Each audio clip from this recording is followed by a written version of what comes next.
Yeah. To what you're saying too, there's I saw this in a movie years ago with called Animal with Terrence Howard and Ving Rhames. Mm-hmm. And one of the things that he put them on to was the mentality that was bred into the slaves, which is a generational mentality called the Willie Lynch syndrome, where pretty much what you're seeing in our community now, that's what the masters planted those seeds for, that division of the community and dependence on the white man. Yep. You know what I'm saying? If this is how they came up, or mentality they came up with to control their slaves, because they were so fearful of the slaves uniting and revolting against them. They're like, okay, we're going to plant jealousy in their community. We're going to have them be competitive against each other. We're going to have them more reliant on us. We're going to provide this, that, and the other for them through us, so they can keep thanking and acknowledging us.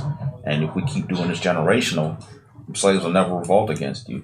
I looked into that, whether or not that's a real doctrine or not, because it was supposedly done by a slave master, Willie Lynch, in the West Indies. And this was during a time where the colonies, the slaves were wilding out in the colonies, and they wanted to know, how do you keep your slaves in control down here in the islands? And he gave them a list of instructions on how to do that.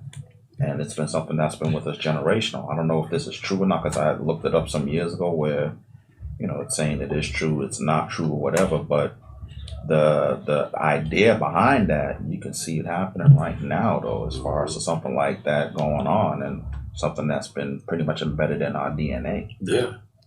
That's what I said. That whole thing is it's like strategic in a sense. Like they knew how like black folks are going to be interacting, especially like right now. Like and they only give us enough just to be content. Yeah, and that's why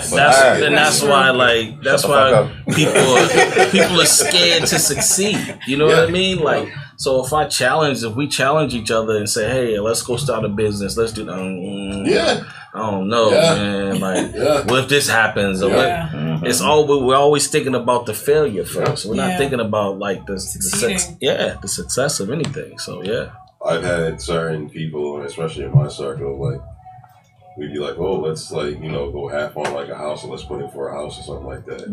I don't know. It's too risky. It's too but again, like if you see like these Caucasians and these Asians, they will not hesitate. No, they could be 16 people living in a 1-bedroom apartment, and they're just saving up to buy a house. But they be saving though. They're not out, you know, spending their money on nonsense. Right. That's right. They just know, I guess they know African American people in general are kind of gullible when it comes to that, in my opinion. They cater to that shit too. That's what it is. Nice, shiny, fancy things. You have to get it now. Yep. Lines going around the corner for a pair of Jordans, but you're living in the projects. You're right. You know what I'm saying? You got a $300 pair sneakers on, living in the projects. You know, meanwhile, your white counterpart, I got some Bobos with a laid out house that he owns. You know, so it is what it is. I think it's more about like trying to impress people, like to try to keep up with the Joneses. That's what my name is. I see that. Yeah, of course. Like, I see that. you portray that you have more than you actually do, and then like you are sleeping on like the floor at your house, but you look good when you go outside, and it's like plucking roaches off your cereal box.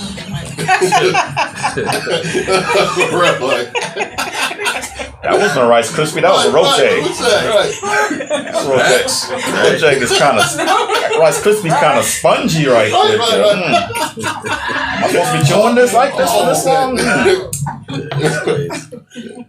oh my god. You want to look good, but you live in foul. You know what I'm saying? Yeah, and like people are not saving for like their credit or like their children's college funds or even life insurance. Yeah.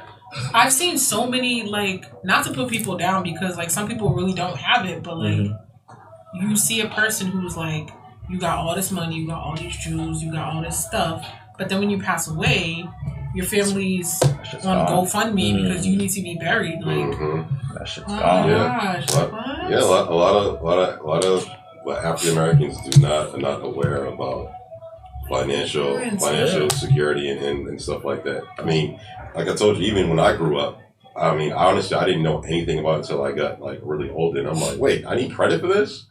Like, oh my god, like, you serious? I remember I went a long time ago, I bought my first cell phone. I tried to, and they was like, "Yeah, you need credit for this." So I'm like, "What's that?" And they looked at me and laughed. I'm like, "I didn't know. I don't know what it is." I think I was like 14 or 15 when this happened. I had no clue what it was, and I asked my grandmother, and she tried to explain to me, but I'm like, "Okay, I still don't get it. right." But again, I just think I think schools in general should teach stuff like that. In some cases, I think school is not really. It's pointless. I think in some cases. But you should also be teaching your kids True. at home. True. Like you can't True. rely on the school system to teach your kids everything they need to know. Right. But at the Like same credit, time, history. college ain't for everybody. Yeah. Let's just No. be real with that. College ain't for Yes. everybody. One of the things Exactly. they should teach in school is just basic life skills. Mm-hmm. True. So in case you don't go to college, you know, you can show you how to get Set a up for job. Or you. even a trade. Like It's set up for you to fail. it is. It's just if you don't follow that structure, then you're considered a failure in other people's eyes. Exactly. When you And tell that's people you don't go what to sucks. college. Like if you didn't go to school, you didn't go to college or whatever, then you're a failure in people's eyes. You don't have this diploma, you don't have this degree. I see people go, and it's not like you said, it's not wrong with going to school and getting yours, but I see people like 50s, 60s, chasing a diploma. Yeah. I'm like, for what? Piece of paper. I do know though. Like I know Madison, they have a really They have trade, right? Yeah. Yeah. And I'm trying to get my kids to go there just to learn trade, just in case. Like Honestly, Yeah, what's plumber, going man, on that's- with plumbing, Madison? they make so much money. You got to be Electricians? real careful with what's going on with Madison because within so many years they've gone through how many that's headmasters? true. Because we went to Madison Yeah. and how it was when we were there versus how it is now. Remember they kept saying they were going to close at one point though. Like, They've been Yeah. saying that ever since they opened yeah, I it. remember. Yeah. What closed Madison period? Yeah. Yeah, because Tech was supposed that was supposed to be the original Roxbury Community College. Because Madison Park was originally a closet somewhere downtown or whatever. Yeah. Then You're they right. built that, and Right. that was supposed to be RCC, but they're like, no, we're going to move Madison here. And then it's like, nah, that's too good for them. Let's get the Boston Tech over here. And then that's when we walked out and had that rally downtown. So then they was like, all right, next year we'll just split the baby in half. Tech's over here, Madison's over here. Mhm. And ever since then, they have tried their best to get rid of Madison. I don't know what the story is behind that, but I think what it is, it's like they don't want to, and this may sound silly, but they don't want to, the upkeep of the property. You know what I mean? There's so much money there. When we went there, yeah. and Madison, I love Madison, but the school Hell yeah. was just crappy. The facilities were crappy. Mhm. You know what I mean? And it's a big, huge building. Mm-hmm. It's big as it's literally the size Yeah. of a college campus. Yeah. And you have to, Beautiful. that costs money. Yeah. You know what I mean? So when we were there, they wouldn't put no money into that school at all. But now when they started winning these, championships and football, and that stuff,